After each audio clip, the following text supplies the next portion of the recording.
présentation de cette vitre donc pour iPhone 6 Plus. Donc j'ai commencé à nettoyer la vitre de mon iPhone et je poursuis donc avec la petite lingette qui est fournie.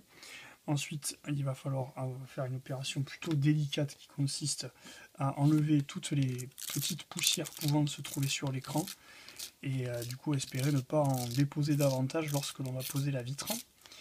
Afin de ne pas avoir de petites bulles et de petites poussières qui arrivent de façon imprévue.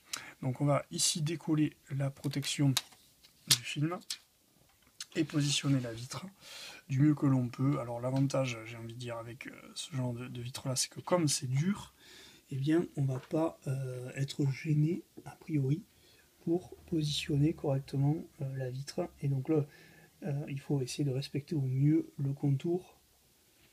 Avec les reflets et l'ombre, c'est pas évident. Et voilà, elle est un petit peu décalée, mais c'est quand même bon, c'est quand même raisonnable. Là, j'ai un petit décalage, mais c'est lié à moi. Hein, c'est pas du tout la faute de la vitre. Et donc, ça a l'air pas mal du tout. Là, il y a une toute petite bulle qui est apparue ici. On va voir si on peut la faire disparaître. Hop. Là, on va déjà vérifier que tout va bien. Au niveau du tactile, il n'y a aucun problème.